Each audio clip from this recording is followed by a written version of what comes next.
So what do we do to solve all of these issues in this context at this time? Because guess what? 6 months later or whatever, 3 months later, it's going to be different again. So we have to have this cycle of constantly reviewing our messaging, making sure it's still relevant to the client. And by the way, all your competitors, if you do really come up with good messaging, your competitors will copy it. I've seen it happen over and over again, right? So that's a little bit of it's a constant dynamic environment. It's not a one-time deal.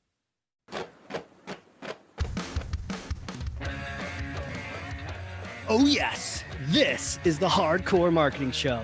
I'm Casey Cheshire, your host for this epic journey.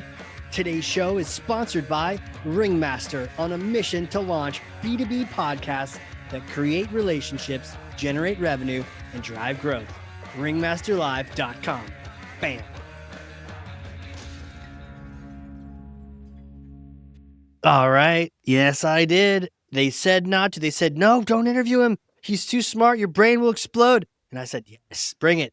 Bring it on. This is the Hardcore Marketing Show. We're no prisoners here. We're not here to just dilly-dally and do BS marketing. We got to roll up the sleeves and get after it. And so my guest today is here to do that. And what's great is he has a focus, his life, his career, his marketing. He is a healthcare marketing leader and go-to-market leader. He is also a speaker, an author, an advisor, a fellow podcaster, you name it. But he's got this specialization on life sciences and healthcare and B2B and all the things that we love here on this pod. So author of Up Your Game, the definitive guide to acing your marketing interview. Shout out to all those looking for that next marketing job. Go grab that thing. Hit that up. Podcast host of Cut the Bullshit, the No BS Marketing Podcast. I feel like we're brothers of the same No BS family, board of advisors in the CMO Alliance, interim CMO at a life sciences AI company, founder, Marketing and GTM Advisor at Sirona Marketing. Abdul Rastagar, welcome, sir. Well, thank you so much for that introduction. It's a lot. I never put it all together. You're making me sound much smarter than I am. I need you to stop doing anything else, because if we get you back on here for a take 2 on the pod, I'm going to spend the whole time just introducing you. So you know what, man? It is time. It's time to pass you this thing. It's heavy, but I know you work out. So here we go. Okay. Look at that. Abdul, take Thor's hammer. All right. I got it. There you go. It transformed into your screen. I love that. All right, Abdul, take Thor's hammer and smash for me some kind of marketing myth, bogus strategy, misconception. Set the record straight once and for all. All right. So here's what people think. People think they can do their marketing themselves, their messaging themselves, or I've actually heard this from a founder before, you can use ChatGPT for your messaging. So I'm here today to smash that one, because I don't think that's very remotely accurate. There are techniques to doing it correctly, and there are many more techniques to doing it wrong. And certainly using ChatGPT is definitely the wrong way. But even so, doing it yourself without any sort of methodology or framework behind it is a recipe for doing it just in a haphazard way, in a way that's just really suboptimal. And you have all kinds of blind spots, you have all kinds of errors that you don't see, but that your clients see, and it just doesn't come across as persuasive. So the way I see it done right, there's a methodology to it, and that includes 4 specific steps. It's like, before you even start, it includes 4 steps. Well, hold on. Before we get to these steps, All right. I want to tease people with them. What's going on here? Where does this come from? Why do people think they can just make it up on their own? You know, we'll start with myself, and then we'll go AI after that. Yeah, no problem. I think it's a matter of just the naivete, and I don't mean that in a negative way, but just the naivete and inexperience, right? Maybe part of it. Others maybe, hey, look, I don't want to hire all these people. I just want to kind of quote unquote cut corners and do it quick and fast, right? And having been in product, growing up through product marketing for a good 20 years, right? I was in product marketing before it was a thing. I've just seen what good looks like, and there's a lot of not good. So I think it's just a matter of people just not understanding the complexity that goes behind messaging. I think there's a good point there. As I was writing that down, I thought, do I even know? What are we talking when we say messaging? What are we even talking about? Because I think we often think we can do it ourselves, because we're just like, oh, it's just like a sentence, right? Like messaging is just like a byline, a tagline. Is it like an ad? What is it? Well, you go to any one company's website and you think to yourself, "What are they doing? I don't get it. What's wrong with me?" And most of the time, it's not you, the audience, that's wrong with you. I've had that feeling where I'm like, "I'm not getting it." It's the folks putting that website messaging together. They may have done it haphazard or not even thought about it, or they've spent so much time thinking about it and still didn't get it right. Right? The messaging needs to be differentiated. It needs to be in the voice and language of the customer. It needs to hit the customer's business point challenges. And most of the time, you don't get any of those things. People talk from their own perspective. They talk about how great the product is, or tools, or whatever it is they're selling, but they never actually think about it from the customer's point of view, which is the most fundamental issue with it, actually. Got it. They're just yeah, they're seeing it like a cheap homework assignment they can just knock off um, and they're not thinking in terms of the customer. Where does it fail in the AI sense? Because doesn't AI just know everything? Yeah, apparently it does, right? Yeah. It does some things very well. I'm a big fan. I'm very AI forward. Having said that, there's a lot of the failings, right? That it has shortcomings. The issue with AI is that there's a whole. I mean, this is true in general. There's a regression to the mean. Everybody starts to sound the same because it's being trained on all the same knowledge, right, and the same information. And you go through 5 different websites or 5 different messages, and they all sound alike. It's probably because they were all being used through AI to kind of help them become better. They may have become better than they were before, but now they all sound alike, right? That's the other challenge with that. You really have to understand the client. You have to have spoken with the client, spend a lot of time with the client to be able to come up with something that makes sense for them, for that customer, right? And the other thing about it is a lot of people, a lot of companies don't quantify the benefits. So they make claims about we do X, Y, Z, but they'll never actually be able to back it up with data. And that to me means, hey, like some smart person in marketing came up with something that sounded great, but does the technology or whatever it is they're selling actually improve the customer's point of view? If they don't have those proof points, those data points, then it's just marketing. Just marketing. And I feel like we've trained ourselves to not listen to that as much. Like even when I try to introduce people on the show, I usually try to leave off, well, there's obviously my opinion, but then, you know, you don't need any hype. Like the accomplishments speak for themselves. Like he wrote this, he's got this podcast, he's been doing this for this many years, as opposed to, oh, he's a really smart guy. No, no, no, no. It's like, no, what's the data points? Otherwise we sort of ignore it. And great point about the regression to the meme. Oh man. I was talking to someone the other day who had ChatGPT write the intro to her podcast, and she's like, "Why does it sound like everyone else's intro?" It's like, and that doesn't differentiate. It's your point. You want to differentiate, but this is not designed to help you differentiate. It's designed to help you be the same as everyone else. That's exactly correct. Yeah. And I think probably most people have gotten to the point when you see something AI written, you recognize it instantly, right? So What's your how can you tell?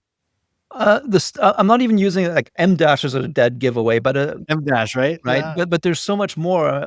If you actually look at the writing style, the generic writing style of ChatGPT or Claude, unless somebody's coached it to speak differently, it'll always sound the same. It'll have certain kind of structure and syntax that's just like, okay, you become like I've become to the point where I instantly recognize it. And I'm not going to say the name of this company, but it's a major, major company. And this was the head of healthcare AI for this company, supposed thought leader. And he posted something on LinkedIn that was 100% written by AI, and I thought to myself, instant credibility loss. Like, right? I unfollowed that individual because I no longer believe that he knows what he's doing. He probably does, but nevertheless, it lost credibility for me, and that's what's going to happen, right?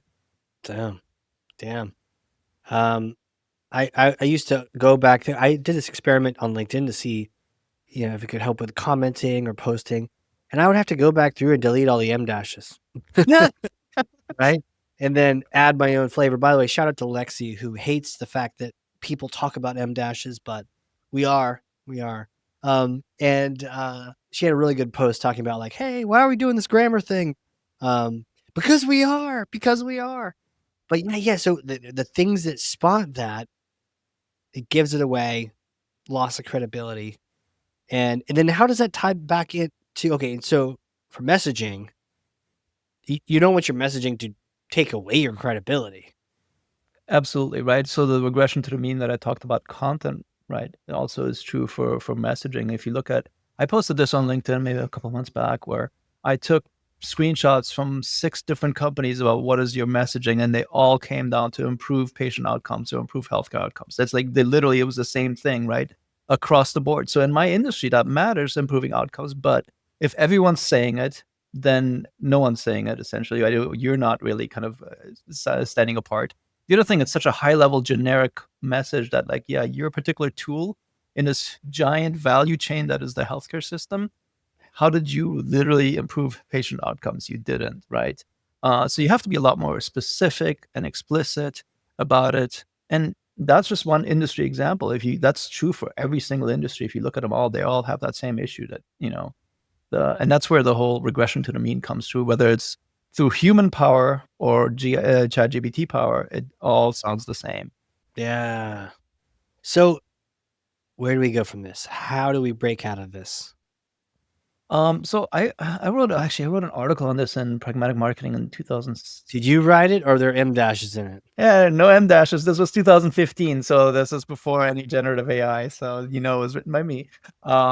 In which I proposed the methodology that I've been working at. I'd kind of developed it a little over time, just not through genius, but just through trial and error. But it started working very well for me, and I published that a few years ago, right? And the points I was trying to make earlier about, hey, before you even get started with your messaging, you have to understand the context. You have to understand the macro environment, what's happening right now in my space, like all kinds of FDA deregulation, health and human services being laid off, right? All kinds of Sure. disinvestment or deinvestment in the space, et cetera. That's the context that my clients are working in, right? So I have to be aware of that before I can begin with messaging. I also have to understand what the competitors are saying, right? I have to understand what the key points are from the client, the ICPs. There's so many different ICPs, and they have different priorities. Some of them are more technical people, some of them are on the business side, some of them are scientists, right? All have different motivations. You have to have all of that and knowledge of all of that before you can get into, okay, here's what we do, right? And that's the kind of 4-step process. And step 4, and you can't get to step 4 without skipping any of the other ones, right? And then in that context, step 4 is, okay, so what do we do to solve all of these issues in this context at this time? Because guess what? 6 months later or whatever, 3 months later, it's gonna be different again. So we have to have this cycle of constantly reviewing our messaging, making sure it's still relevant to the client. And by the way, all your competitors, if you do really come up with good messaging, your competitors will copy it. I've seen it happen over and over again, right? So that's a little bit of it's a constant dynamic environment. It's not a one-time deal. It's so huge. I have to imagine in the work that you do that a lot of people neglect to cycle back around to it, to review, is it still accurate for this time and this place and this kind, like that revolving door is almost like I could see a lot of people, oh, let's do it once. And then now they still talk like they're in the 90s. Yeah, I mean, there's so many things running at any one point in time. It's hard, right? You're busy, you have so many priorities, and you also don't wanna be updating it all the time, right? And then you may update it and be wrong, right? There's all kinds of nuances. There's no hard and fast rule about how frequently you should update or how heavily you should Right. update. It really depends, but you need to have somebody who has that kind of understanding of, okay, we may have to refresh this, relook at this again. And a lot of it should come from just customer conversations, right? You should be hearing that from things clients say. That should be little micro clues for you that, okay, maybe I need to go back. Yeah. Yeah. What does it look like when you crush this, when you actually nail the messaging? I've worked with clients who have done such a good job already by default that I'm like, oh, I don't know how much to make it any better, right? Congratulations. What they did is that it was the specificity, right, of what they do. It wasn't the high level, oh, I'm going to improve patient outcomes or I'm going to shorten your clinical trial timelines, right? It was much, much more specific. In this Right. particular aspect, we do A, B, and C, and that's going to result in specific time savings or dollar savings, whatever, right? So, and then what they really were able to do is go back and show the actual data behind it, right? Evidence-backed data, right? And again, in medicine, the field that I kind of do the marketing in, it's all about evidence-based medicine, right? So if you're doing the marketing for that, it should also be evidence-based. And the ones that do it well are the ones that have data points. The problem is collecting those data points is not easy. It takes a lot of effort and time to collect something that's defensible and true, right? Okay. Yeah. Talk to me about, how do you gather evidence that shows that you are doing this the right, like you've hit it? Oh yeah, my favorite story on that. Oh, Tell I me. had a client in Japan who we were trying to break really hard into into the Japanese market. This was a software product, and Japanese market is very, very restrictive, right? They tend to be more conservative on software adoption, certainly, and they wanted to see evidence. So we're showing them all these data points from clients we have in the US and in Europe, and they're like, well, that's not Japan.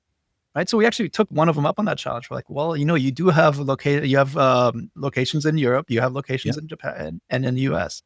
Let's do an A/B test, right? Here's what the, US Yes. side is doing, here's what the European side is doing. Let's go do this implementation in Japan for, like, half your workforce, and then you have multiple, um, teams to kind of, study across, right, or data points to study across." So we ended up doing it actually with just a small percentage of their Japanese office, but they gave us 2 weeks to be on site, build it, train the team, and have them still go through the workflows, and boom, voila, now they have their own data. They're not looking at us for external data, right? It's like they're looking at their own data that they can't argue with because it's them. So it's incredibly powerful. It took getting a Japanese company to say yes to that, of especially a major enterprise company. It almost took us, almost 8 or 9 months to get them to say yes to it, to run a 2-week trial. But once they ran that trial, it was like an instant no-brainer, No brainer. right? Like, how can we not do this? So And that's what the data can show. Yeah, that makes total yeah, sense. it was beautiful. It was one of the most fun projects I've ever worked on, right? I mean, it was a Yeah, lot of long days and nights, but gosh, just the effect of it, the impact of it. it's great when you can see the results in black and white and, "Hey, this is what we did. We accomplished something." I think sometimes in marketing, we don't always see the final result of an experiment because we keep testing over and over and over again. Right. And we didn't even have to go in there, "Well, okay, so you'd save 20% with this software, right? And therefore you get XYZ." They were able to immediately make the kind of, next step extrapolation of like, "Okay, with this 20% savings, we can do all of these following things," right? Yeah, So it was just a very powerful example of that. excellent. And a smart customer who gets it, right? You just need to show them, they got it, and they're like, "Let's go." And what was interesting is about that is, being able to get a major customer in the Japanese market is what opened the door for us to have multiple other clients come in and say, "Hey, can we try this as well?" Because it was a relatively, small, industry, and everybody talks, and they're like, "Oh, these guys are doing what? Right, let's go try it." Right, right. Yeah, absolutely. I could definitely see that spreading like wildfire. Yeah, that was fun.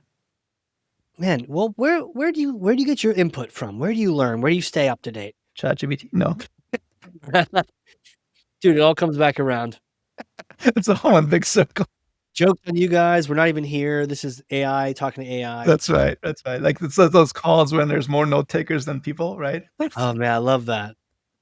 No, so in seriousness, I spend a lot of time networking and talking to people, right? So, both within my industry, but it's also important to stay outside of my industry so that I get a broader perspective. So I Right. have regular networking calls with people.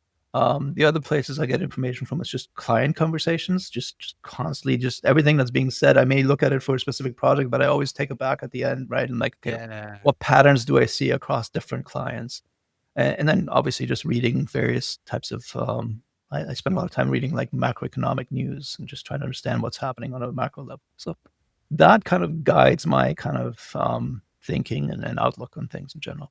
And it's a good point that we have to make sure we stay up to date too for the time, for the context, not just our messaging and our campaigns, because you start pitching things like, start dating yourself, Yeah, yeah, absolutely. Like I was chatting with my team and they're like, "Oh, no one's seen Lost, the TV show." I'm like, Yeah. "Seriously?" For about a decade, that was the only thing people talked That was about. the only thing to watch. Yeah, and now they're like, "Well, no, I've never seen it. What is that?" Like, "We've never seen this." It didn't make it into lexicon. It's interesting. Yeah. It did for a short while and then dropped out, right? And it got replaced by Game of Thrones or whatever. So Yeah, maybe it's the shitty ending that just had people messed up with it. Spoiler alert. I thought it was okay, but the wife said she hated it, not a so, fan, huh? mixed reaction, mixed Not a reaction. fan. Dude, what's coming around the bend? What are you excited about in terms of the future? What's something you're looking forward to taking advantage of? A lot. I'm gonna say AI. I mean, it's hard not to say AI, right? If you don't say that, it's kind of a, um, you're missing something. What I'm excited about and both kind of a little have some trepidation about is the proper use of it. And I'm not talking about the ethical use. That's a much, much bigger, important piece, right? But I'm talking about the proper use in the context of our work and how it makes us better and faster. I have actually a positive point of view on AI in general. I don't think it's going to lead to these mass layoffs that everybody's dreading. I do think it's gonna restructure the job market. But I think if so the best analogy I can think of is that if you think back about when the SaaS revolution came in like 2010, give or Yep. take, right? Everybody's like, "Oh my gosh, all of this stuff is gonna lead to major outsourcing of projects. People are gonna lose their jobs. No one's gonna need to hire any IT people anymore. All this can be done," right? And then you look at the number of jobs that were created in the subsequent decade, like an order of magnitude more, right? Because of SaaS. Yeah. I think the same thing is gonna happen with AI. What I do think is the marketing department sizes are generally gonna shrink because fewer people can do the same amount of work or more. But you're gonna have a whole explosion of new companies come out, right? And all those people are gonna have to hire all those companies are gonna have to hire maybe 2 or 3 people, where in the past they would have hired 7, 8, 9 people. But Right. I actually think that the number of jobs, the total number of jobs will grow. At least I'm optimistic in that sense, we'll see. The only time will tell if I'm right or not. But I don't have this fear the way a lot of other people seem to have. Yeah, no, more of an abundance mindset, right? Absolutely. If anything. Yeah. Well, really, my next question, who are you? Who are you? Take me back in time. How do you know these things? Take me back in time. Little Abdul days. What was it like growing up? Did you know you're going to be an entrepreneur and a marketing leader and just teaching people the way to go? Yeah. That's probably like I can you name a single person who says I'm gonna grow up to be a marketer, right? I don't know. I know, right? I grew up in Germany, and I remember watching all these movies about truckers in the US. Huh. I'm like, "Oh, when I grow up, I'm gonna be a trucker in America, and I'm gonna have a big cowboy hat, Hell yeah. drive across the country, and it's all sunshine at all times and wide open plains and, Of course. et cetera, et cetera." Um, and partway there, I'm here in the US, right? I do have a cowboy hat. Oh, hell yeah. So, but no trucking experience on my end. I started out as a doctor actually, on the medical doctor path in college because I really, really enjoyed medicine. And then, so I have a bachelor's degree in organic chemistry, and I worked as a chemist for a number of years. A whole degree in it. I've heard of so many struggles in org that, people start hating protein modeling by the end of it, and you did a whole degree in it. I loved it. I loved it. So I was a medicinal chemist, my first job out of college, and then I did that for about 5 years. But there were some issues with it, like it was a narrow path, right? You're gonna be a chemist the rest of your life, and it's a few jobs that you can have. And I just wanted to do something bigger. I was working at these pharma companies, and started to realize, okay, there's a whole commercial side of it that I was completely blind to. And without that commercial side of the business, there is no business. There is no Abdul being employed. There is no medicines going to patients, no matter how good I am at making the medicines. Yeah. If not, someone's not able to kind of commercialize this, that's not going anywhere, right? So that's how I kind of got it and made the transition to the marketing side over time, right? I fell into tech a little bit by accident. I wasn't really a tech guy. But yeah, that's kind of how my career evolved over the years. And there was a point in time when I thought to myself, okay, I've been working in house at all of these companies, I'm leading marketing organizations, but I want to do this on my own. I think I have a lot of knowledge now that I can share with some of these companies, right? And that's about last summer, I decided to go off independently with my current business, Sirona Marketing. I have a business partner I used to work with at 2 companies. So between her and I, we're taking this market by storm, I hopefully. Hell yeah. Hell yeah. Who are the right groups? Like when people listening, encounter these, maybe there are these companies listening or they encounter someone, who are the right companies that you consult with? Well, I love that question because, people say healthcare and everybody thinks it's one industry, but in reality, healthcare is a whole collection of industries, right? There's payers, providers, there's the health tech companies, life sciences, it's all whole vertical, et cetera, et cetera. So it's Yeah. actually very diverse, much more than people recognize. Our sweet spot tends to be on the health tech and life sciences tech side. Having said that, we have a whole bunch of CROs, contract research organization clients. We have some biotech clients. So, and the beauty of that is it actually gives us this wide perspective across the different client sets, right? So some of the learnings from one client I can take to the other one, right? Saying, here's what we're seeing with talking with these types of clients. What we're seeing here is something that you could probably adopt for yourself there as well. So Not something I actually realized until I became a consultant working across multiple different clients. Right. Yeah, interesting to start out the science route, and then yeah, for me it was similar. It was like computer science, but I wanted the people aspect, the interaction, the human side of it, and so tech and people and marketing wasn't a valid option for that. The science and the art, you know. Yeah, most of the breakthroughs that happen just in general are from people who work at the intersection of multiple different disciplines, right? Somebody who goes deep in one discipline, well, I'm not saying they can't do breakthroughs. There's plenty of many examples of that, right? Just look at all the Nobel Prizes. But if you look at something truly disruptional, it's done by people who sit at the intersection of multiple different disciplines and can look across systems levels and come up with novel solutions. Yeah, yeah, man. Um, well, my next question for you is a bit of a hypothetical All question. right. I'll give you a hypothetical answer. Are you ready? Okay, okay. I may or may not have a time machine up here in New Hampshire. All right. So you come visit, do an event in Boston, drive on up, we'll get some lobster, some beer. Use the time. Okay, it's in the backyard, covered in a tarp. Okay, so use this time machine, but it's a particular kind of time machine. You get to go back in time and meet yourself 4 days after getting that org chem degree, and you can talk to you then. What would you say to that, Abdul? What advice or recommendations would you give him? I was the most insecure guy out there. I was just like, was I 22 or something, had a job lined up right out of college, which was more than a lot of my Sure, classmates, which was great. But I sure. just had this level of insecurity about myself. I would go back to myself and say, "Hey, man, just it'll be okay. Just keep doing what you're gonna do, and you're gonna make mistakes. Don't let those mistakes bring you down." And that's probably one of my biggest regrets over my career over the years is when I had made a mistake. Yes, I learned about from them, but I also let those mistakes linger for far too long rather than just, okay, it happened. No one's perfect. Everybody makes a mistake, no matter how great they seem, right? That's probably the advice I would give myself. I love that, man. Um, how now? Here's a question: do you think you would listen to yourself? Yeah, I think so. I think so. I think I would. I always have been open to feedback. So Yeah, I think I would, right? Um, You have to kinda learn how to take the feedback. That's one of actually things I've learned over time is that not all feedback is good or actionable. But you have to at least be open to hearing it, right? And then you interpret it for yourself. And again, you may make a mistake even on the feedback.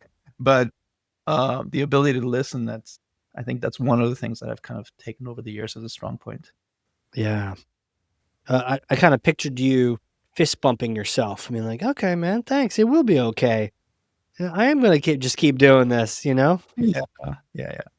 ability to listen and learn. Man, this has been so cool. Where do people, if they want to connect with you, on a professional level, or they want to get some information on maybe some consulting? Where do you want them to go? Yeah, I mean, on LinkedIn, right, there's not many Abdul Rastagars out there. I think there may be one, but his profile is not even active, so I'm really the only one. I'm the one that has, like, the little circle around my picture that says, "Don't pitch slap me," or something like that, right? Oh, pitch slap. Yeah. Um, yeah, just contact me. I love connecting with people. I love talking to people all the time. One of the things I do, I connect people who are looking for marketing jobs in the healthcare space with hiring managers in the healthcare space who are looking for marketers, right? And it's a way of short circuiting the kind of whole hiring process. I like that. I do that as on the side as a quote unquote volunteer thing. It's just the way I give back. So if anybody's looking for a job, actively or passively, or if you're looking to hire somebody, marketers in the healthcare and life sciences space, ping me and I'll see if I can find somebody and connect you. I started this in November last November. Since then, I've had 9 people who've been hired because of the connections I've made. Wow. And it's growing. It's, like, growing in leaps and bounds, so happy to add you to that network. That's cool. And so the best way to get on that list with you is to just hit you up on LinkedIn, and don't be creepy. Say where you heard. Yeah, I heard you on the pod, man. Great job. That's Awesome. that's right. Um, awesome. Great. Well, hey, this has been fantastic, man. I just want to thank you for coming on here and talking through messaging and the mistakes you can make, the blind sides you might have on yourself, and certainly a warning against AI just making all decisions for you, but then to really understand the methodology of what it takes to get into a good message that really resonates and proves you right on the A/B test with your future client. Man, this has been a great journey. So thank you so much. Awesome. It's been so much fun to be here. Hopefully everyone took away at least one thing, one positive thing from it. And again, like I'm always open to networking, so just hit me up, you know. Hell yeah. Hell yeah. I know they have more than one takeaway. So for those listening, if you learned something, and I freaking know you did, because I literally have 2 pages of notes over here, front and back, Awesome. then share this with someone, right? 1 person, 9 people, 3,000 would be cool. Yeah. But hey, even 1 person, who needs to hear this? If you detect they're using AI for messaging, or they're doing their own and they've got some gaps in there, hit a link to them in this episode. Be like, hey man, you need to listen to this. Friends don't let friends have bad messaging, right? Come on. So get this over to your colleague or your friend, whoever in the marketing world needs to hear it. Also, those that need to get that job in the healthcare space, have them connect so they can get hired. Be more than, add to that number 9. Get more people hired. I'm excited to get to number 10. I got number 9 last week. Hell yeah. Hell yeah. I'm waiting for number 10. Like, come on, baby. Come on. Dude, so cool. So cool. With that, Abdul, thank you again, sir. Awesome. Thanks so much for having me on. Awesome, man. Hey, guys, this has been another crazy cool, exciting episode of the Hardcore Marketing Show. We will see you all next time.